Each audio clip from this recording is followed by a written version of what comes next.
Your Steve Jones Show podcast is loading now. The Steve Jones Show podcast is sponsored by Sunbury Motors, North 4th Street in Sunbury, and Sunbury Motors Kia, routes 11 and 15 in Hummel's Wharf.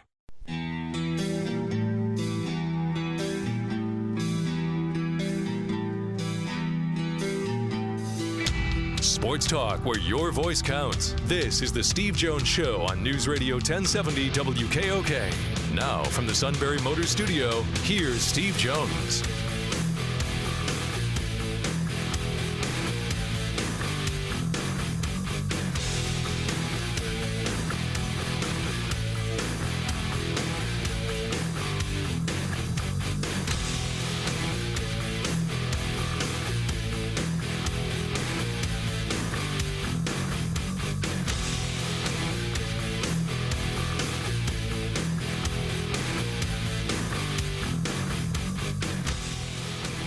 Good afternoon, everybody. It is the Steve Jones Show. Matt Catrillo here with you on a hump day, and Steve will soon be there from the Sunbury Motors Studio. Sunbury Motors, 4th Street in Sunbury, Sunbury Motors Kia, routes 11 and 15 in Hummel's Wharf, and online at sunburymotors.com. Ford, Kia, Hyundai, lots of pre-owned inventory, a great selection of pre-owned inventory, that is. And a great service department that just gets the job done with whatever you need for your current vehicle. And the sales staff is not just there for the sale when you're looking for your next vehicle.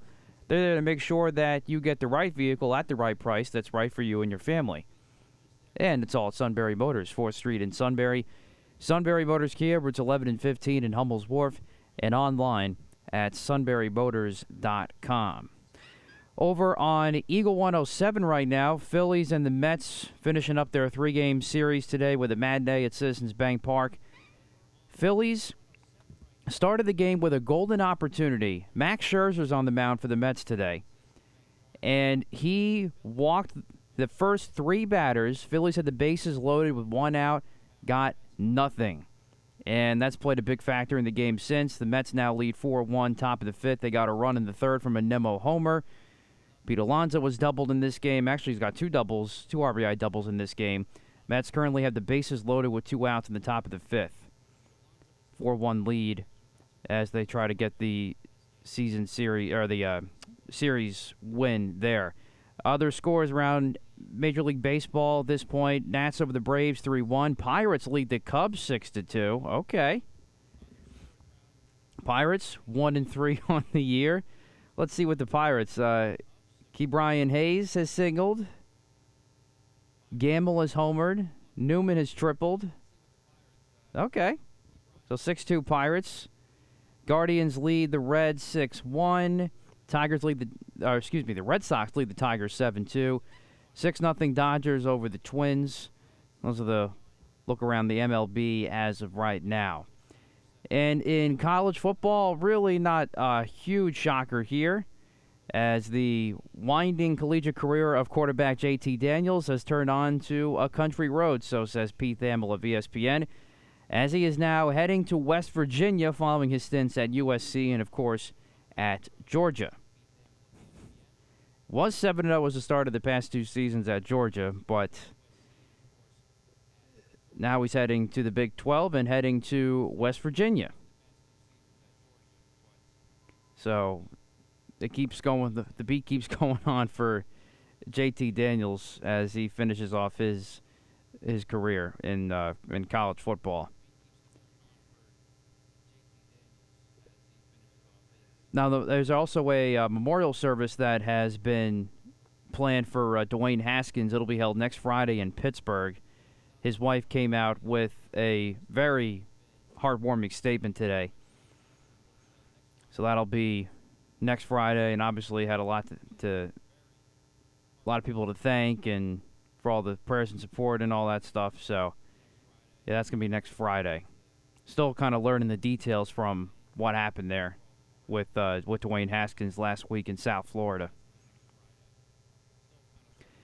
And also in college basketball, you have Armando Bacot returning for his senior season, which is huge for UNC, knowing the kind of role that he played in UNC's run to the championship game this year.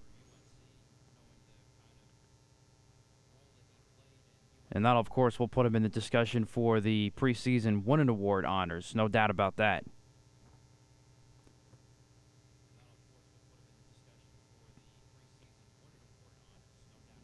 So we had a couple different things happening today. Also in the NFL, you had the Raiders agreeing to a 3-year, $121.5 million extension with Derek Carr.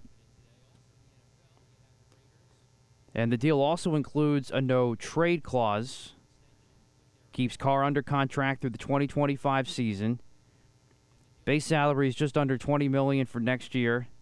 See, I mean, So there's an organization that wants to pay their people, as opposed to others that just want to rip off the athlete.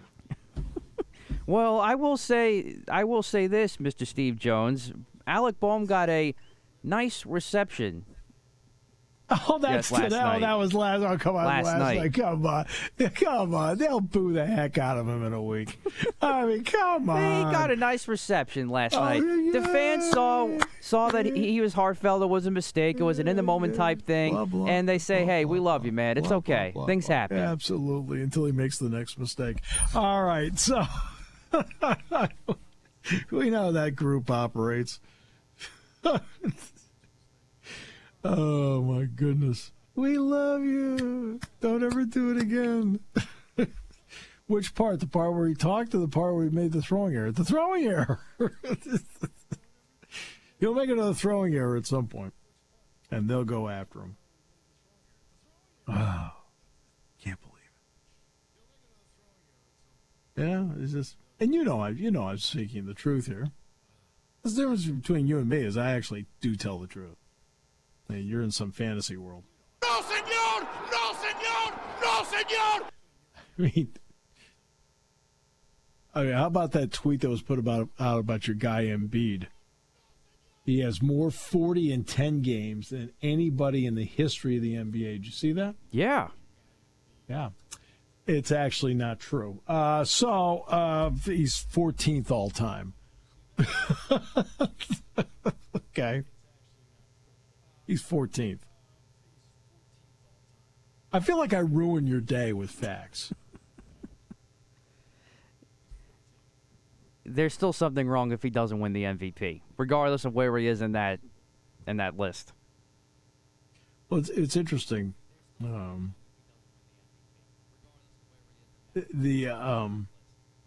was talking to my class about this today. We were talking about analytics.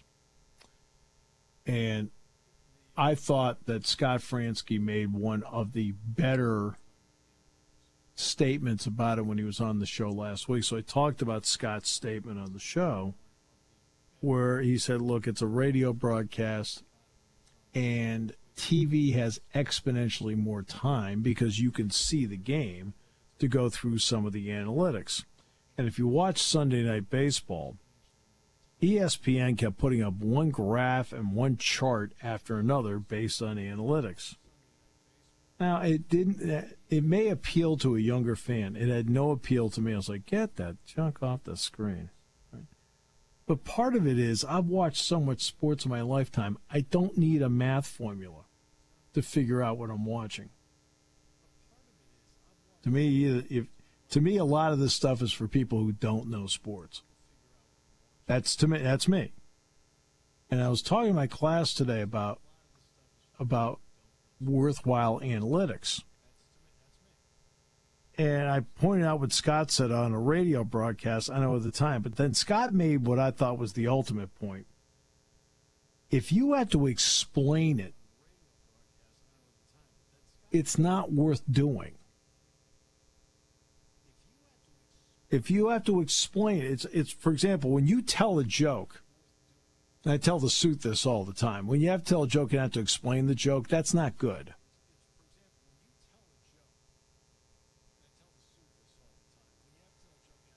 Suit still hasn't gotten the point on that one yet. But that's analytic. F-O-U-L-E-D, that spells founder. By the way, I was at Spikes Fest on Saturday. And a Spikes fan came up to me and he said that he, on ESPN Plus, is it Plus or is it ESPN 3? That he deliberately will watch Bucknell basketball. He said and he didn't know Doug by name. He said, I love the bingo guy.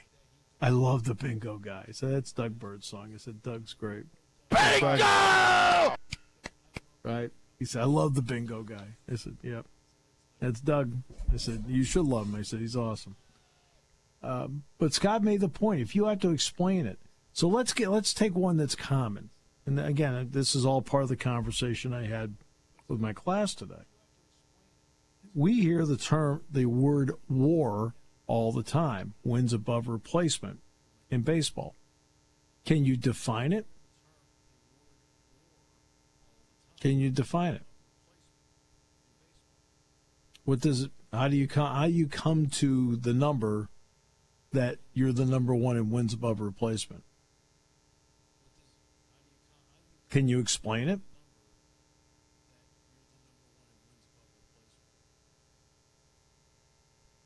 Right? You hear it all the time. And I'm not going to ask Matt to explain it because Matt does not talk about this. And so it's not like Matt's into this at all.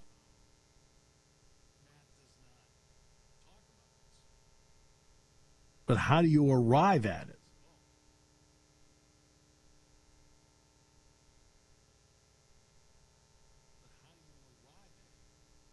So they're talking about your total value. They're calculated from the number and success rate of on-field actions by a player in batting, base running, fielding, and pitching.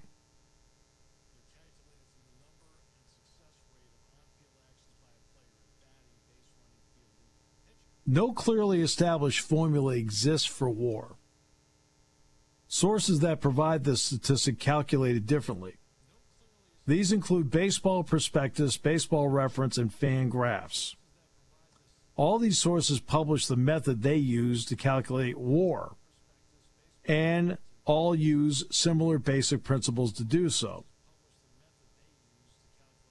Baseball Reference uses 6 components to calculate WAR for position players. The components are batting runs, base running runs, runs added or lost due to grounding into double plays, or in those situations, fielding runs, potential adjustment runs, and replacement level runs based on playing time. The factors are there compared to the league average. So a value of 0 represents an above average player.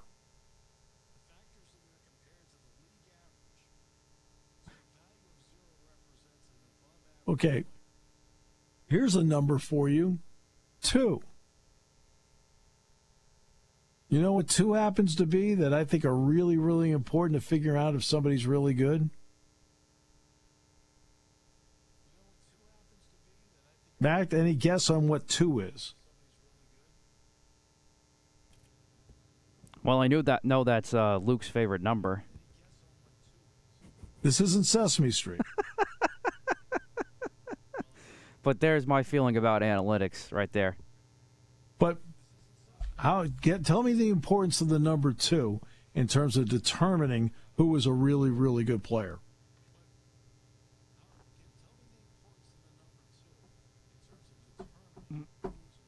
Can you do it? No. Eyes. Ah. It doesn't take a genius to sit there and go, you know what? That dude's really good. I don't need a stat. He's Very really true. good. Yep. He's really good. That's why I've done this a long time. I don't need stats to tell me if somebody's really good or a team's really good or bad at something. You can see it. Now, stats can send you in the direction when you're watching videos. Saying, hey, I'm looking at the stats. They're not really a great defensive team. Okay. Let's watch the tape. All right, now I can see why. They don't cover up here. They don't rotate there. All right, or in football, they're late on the blitz, or they're not really good at these 2 positions, and it's killing them. There's a lot of, it gives you hints as to, okay, and then you can see for yourself as to why and why not. If you have any kind of feel for the game, you don't need numbers to back it up. I mean, do you need numbers to back it? I mean, it's not a math equation out there.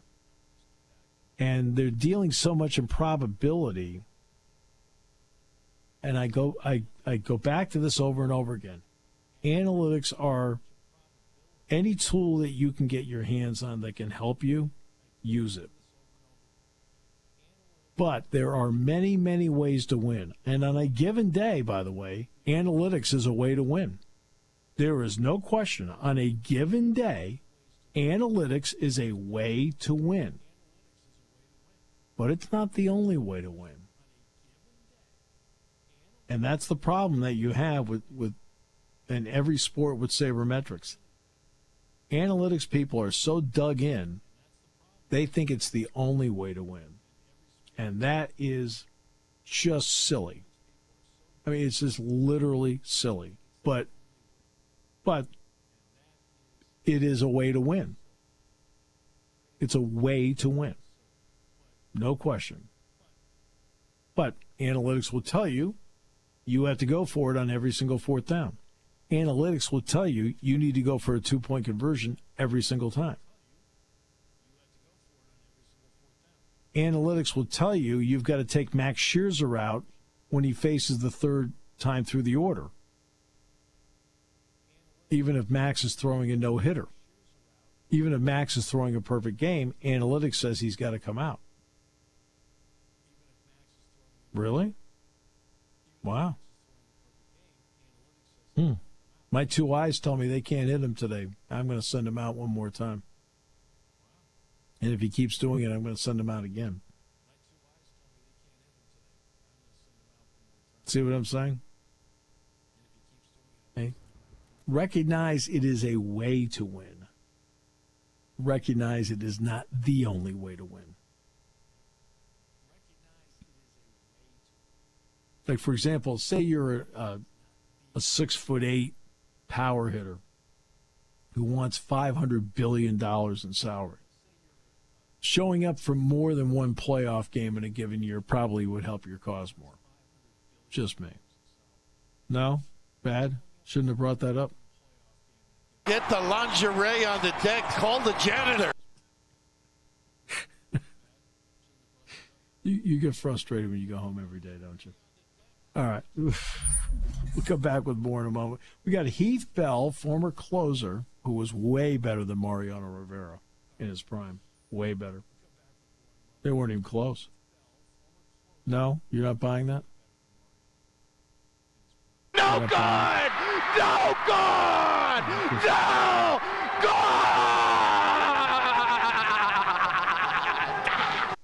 If this were a ship, you would be Ensign Bitter. All right, well, and then Reginald Walker here on News Radio 1070 WKOK, brought to you by Sunbury Motors. Taking your calls at 800-795-9565. This is the Steve Jones Show on News Radio 1070 WKOK. Now, from the Sunbury Motors studio, here's Steve Jones. Today's show brought to you by Sunbury Motors, 4th Street in Sunbury, Sunbury Motors Kia, routes 11 and 15, Hummels Wharf, and online at sunburymotors.com. Ford, Kia, Hyundai, best in new inventory, great pre-owned inventory with the all-important Sunbury Motors guarantee. Fabulous service department, whether it happens to be inspections or routine or diagnostics, they handle it all at Sunbury Motors, 4th Street in Sunbury, Sunbury Motors Kia, routes 11 and 15, Hummels Wharf, and online at sunburymotors.com.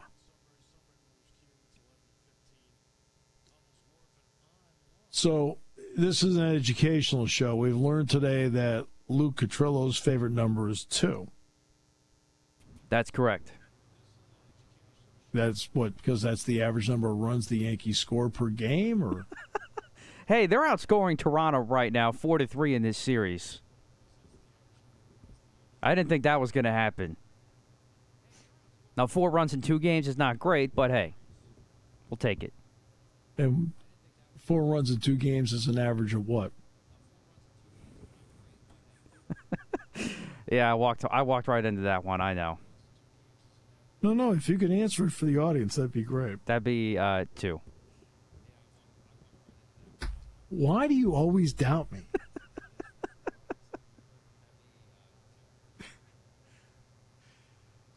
Very quickly, the Pirates won today. They beat the Cubs 6-2. We're going to talk to Heath Bell, by the way, in a few moments about pitching.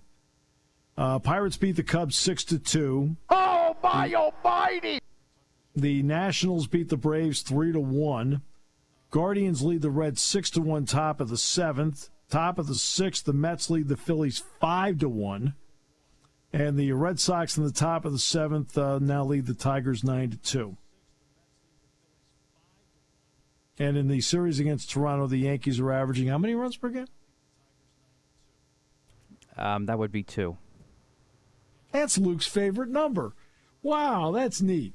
All right, so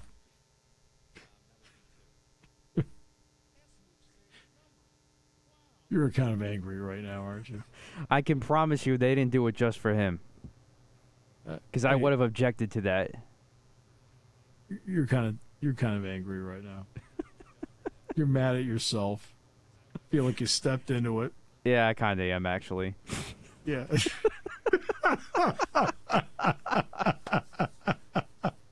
All right. Let's talk some baseball. Heath Bell, former closer with the San Diego Padres, among other teams, joins us. Great to have you with us. Welcome. Hey, thanks for having me. I've always told people that in today's game that every team is searching for the 6 through 8 inning guys, innings 6, 7, and 8. And it's whomever gets lucky ends up doing really well in a particular year. When you hear that statement, what do you think? What, that everybody's looking for a 6, 7, 8 guy, or just whoever gets lucky? Everybody's looking for them, and then they put together a roster of them, and then you luck out, and a couple guys have really terrific years, and it swings the season for you. Well, well, everybody's looking for those guys. I'm huge on if you have relievers, and if you delegate a guy and say, look, he could be a lefty or righty or whatnot, hey, I want you to be our 7th inning guy. I want you to be our 8th inning guy. And you tell them that, so be ready for this.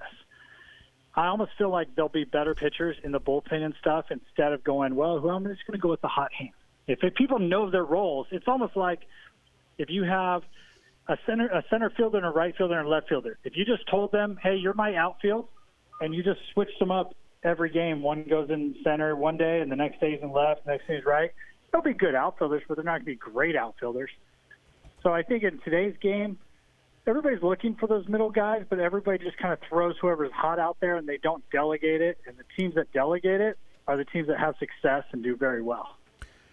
Yeah, it's interesting you say that because when I look back at the 2015 Kansas City Royals, okay, when they won it, they had a 7th inning guy, they had an 8th inning guy, and they had a closer. And I think Herrera was the 7th inning guy. I think Davis was the 8th inning guy, and I can't remember who the closer was. My apologies. It's all right. I'll get through someday. I think it is great that I remembered it. But they had defined roles, and I think you're absolutely right. That's how it works. Yeah. So here I'll give you an example. So I came to San Diego in 2007, and they had Clay Meredith as a 7th inning guy. They had 8th inning guy as in Scott Linebrink, and then Trevor Hoffman as the closer. And they told me we have, we kind of need like that bridge. We kind of see you as a 6th inning guy. And I said, okay, but there's going to be times that our 7th inning guy is down, and we're going to have to you pitch the 7th because he's pitched too many days in a row, vice versa. And then if both of them are down, we might need you to pitch the 8th inning. And then if all 3 of our horses are down, you might have to pitch the 9th inning, closing. And so what I'm trying to tell you is, as me, when I first got there, I was a 6th inning guy. And I did really well, but when Clay Meredith was our 7th inning guy, and he was struggling or whatnot, I wanted to step into that role, not to take the role from him, is to help him out. Like, I wanted the team to win, and when Clay, because he's our guy, when he comes back and, maybe he's leaving pitches up or mechanically he's doing something funky, when he gets his rhythm back, I'll take a step back and he'll step in front of us, and then is one of those things. I kind of moved up the ladder, and it was the same way when we traded for Scott Linebrink to the Brewers that year because we needed a left-handed Joe Thatcher, I think it was, and we got our left-handed reliever because we didn't have any lefties in our bullpen. And I became the eighth inning guy, and everybody's like, "You're going to take over as closer." Well, that year I had no intention. I wasn't thinking that. All I was thinking was, if Trevor's down, and I did get a few saves that year, to help the team out, but that's his role. That's his, we're all defined as roles here. Even when there's other guys that we were all, like, I was shut down because we pitched so many days or whatnot, other guys would step into our role and just bridge that gap, because we had the day off or whatnot, and then come back. It wasn't a competition like, I'm going to do better, and then I'll be the eighth inning guy. It was, everybody had their defined roles, and everybody helped each other out, and the bullpen's a different breed. It's like a big family down there. So we don't allow anybody in the bullpen unless you're cool. So starters, they're not allowed to come, but because we have a tight-knit family down there. But when you have a tight-knit family, and I've been part of bullpens with tight-knit and bullpens that everybody's just looking out for themselves, the tight-knit families always did better as a group and as a team than the individual guys, even if we had, guys that throw hard and were studs. So, yeah, I believe, kind of like what you're saying, if you can define and say, you're my 7, you're my 8, you're my 9, and then you're my mop-up guy, you're my 6th inning, and you're a guy that's helping these other guys out, everybody will be like, okay, I'm good. Let's go win. And you had 132 saves in a 3-year span with San Diego and 3 All-Star appearances because of it. You talk about the tight-knit family. What did the tight-knit family in front of you when you were the closer mean? Everybody was on the same page. Everybody's trying to help each other out. Nobody's in competition of each other. Nobody's trying to take roles from each other. Everybody's going out there and trying to help each other out.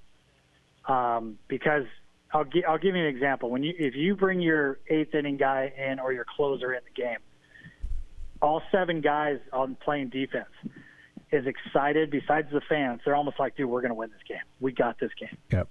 But when you bring a guy in that maybe some outfielders don't, they're like, oh, why are we bringing this guy in? Right. Then I don't believe. I think they always try 100%. I don't think anybody really dogs it that I can tell. But it just seems like they don't get to those balls that, it's kind of like when I was closing in San Diego and a ball was hit, I felt like the outfielder would always catch it. And then some guys would come in and, we're up by like, say, 4 or 5 runs, somewhat close, but we're still winning. So they'd put somebody else out there. It just seemed like our outfield didn't get those balls. I think they were still trying, but when you just know, like, you feel like, oh, we got this, you'll make that amazing diving catch in the outfield or infield. You'll make that great throw right on point. But when you're like, oh, man, I don't know why he's pitching, then all of a sudden mentally you're just kind of like, oh, man, and then maybe you try to do too much or you're not. So, yeah, I'm big on defining roles. It's today's game, how analytics, well, this guy throws a great slider and this guy hits sliders. I don't know about that. This guy rotation hits 3 million and this guy can only hit 200,000 rotations. I don't know. whatever happened to this guy's, it's his birthday today. I'm going to play him because you always get hits or do great things on your birthday. That's an analytic. Yeah. Just take the date. You talk to any old player from the 80s, like 90s or before, really. Anybody with a birthday, we're starting you. You're starting on the mound, you're starting in the field, it doesn't matter where. Somehow you did something good. Yeah, usually in a good game. Yeah. Yeah. That was kind of the thing. They also say today, based on analytics, that if I need a couple of outs and I can win the game, or at least I perceive I can win the game in the 7th inning, I'll bring my closer in there. Now, obviously, players have to adapt to that. But when you hear that, what do you think? I think you're not defining roles, and I think here's the thing. Put your best pitcher in, you're my 7th inning guy. Yep. Because how do you know the 7th inning is this? How do you know the 8th inning? How do you know your defense is going to be there? Right. Sometimes the defense is not there in the 9th inning.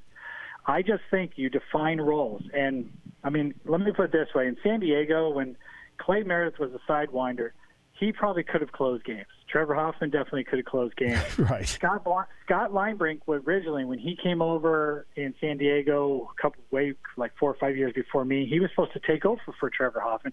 He could probably close.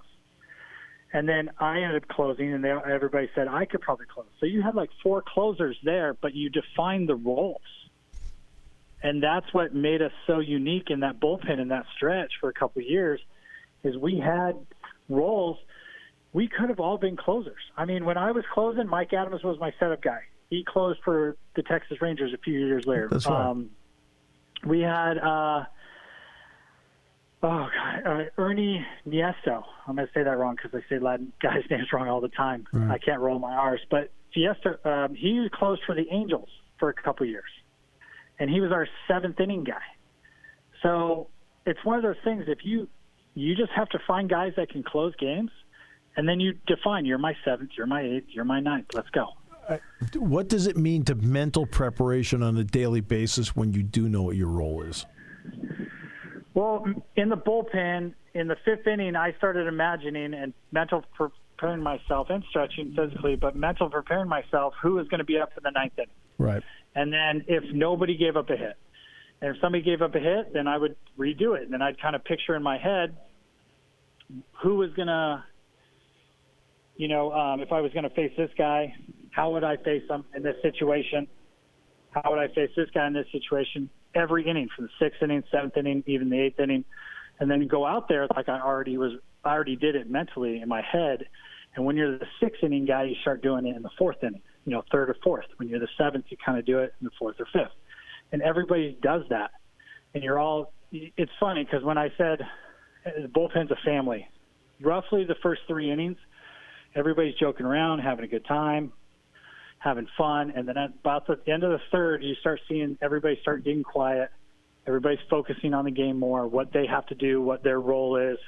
We're all predicting, hey, it's going to probably be this guy, it's going to be that guy coming in, because we have all our roles. And there wasn't too much of a shock, like, what, it's me pitching or he's going in this game? And we're all like, let's go, get ready, because it's going to be your time, this and that, and everybody's preparing. And if you have a question like, hey, how do you face this guy? Or, my slider's not good today. Is there a chance I can throw something else? What do you get this guy out on, Heath? Or Mike, what do you get this guy out? We would talk to each other. And I think everybody wants everybody to do so well, and we're not in competition of each other. We just want to win the game and help the starter, win that game and help the team win. And we're all just trying to help each other out, have great years, and at the end of the year, we'll look back and look at our numbers. So mental preparation is really key, but it's also, I think it's very important when you have your roles, then you can mentally prepare yourself for what you need to do. If I was the closer, and all of a sudden they call in the 6th inning and go, hey, we need you now.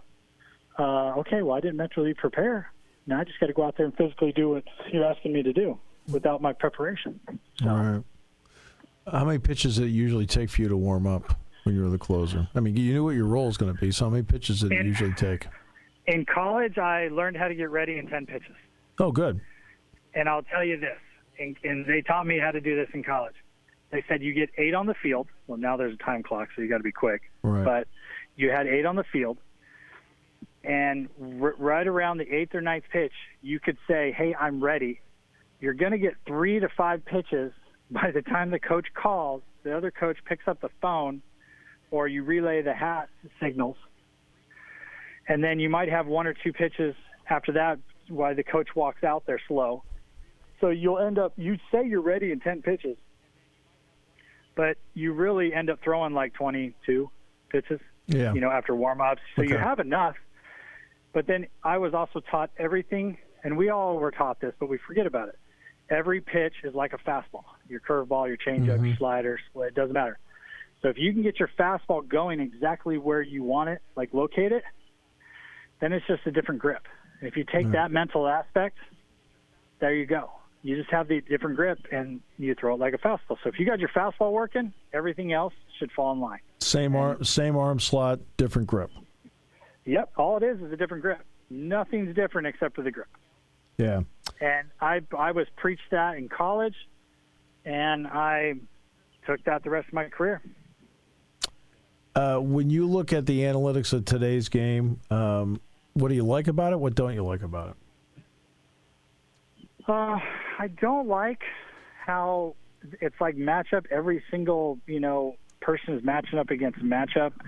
I think the integrity of the game has kind of disappeared a little bit. There's not a game. It's more of like, I wouldn't even say a chess match, because a chess match can be fun too. It's like, go back to World Series 2 years ago when Snell was dealing. Yeah, they took him out. They took him out because analytics said Mookie Betts' third time hits better off Snell, but also Snell struck him out twice, his first two at-bats. Mm-hmm. Well,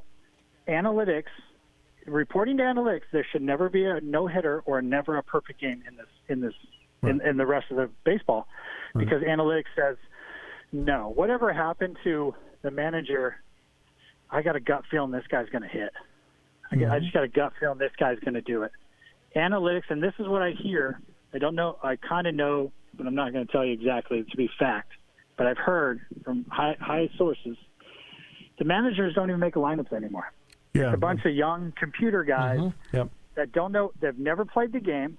Don't know how hard it is to play a game. Don't know the strategies. Don't know that it's hard being out there every single day. Mentally, you have to prepare yourself. But when you're comfortable every day hitting in the third spot or doing this or that, or you're like, you know what, last time, like Manny Ramirez used to do this all the time. I'm going to swing and miss on your curveball because next time I face you, like nobody's on base. Next time somebody's going to be on base, then I'm going to crush your curveball. But I'm going to do it thinking you think that I'm going to get out. So if a hitter gets out on a slider or a fastball, whatever, he goes next at bat or next time I face him, in a month, I'm going to be ready for that pitch because he's done that the last 2 times to me. Well, analytics says, no, you're horrible at this pitch. Mm-hmm. So I got you. It's not baseball guys making decisions. That's what I don't like about it. What do I like about analytics? It's cool to see how hard guys hit the ball. Yeah, I tell the people that I say that I've said all the same things you have, because to me, in doing this for a long time, and I do football, baseball, and basketball as my primary 3. Gotcha. There are multiple ways to win. Analytics happens to be one of them, and the problem I've had with sabermetrics people is they think it's the only way to win.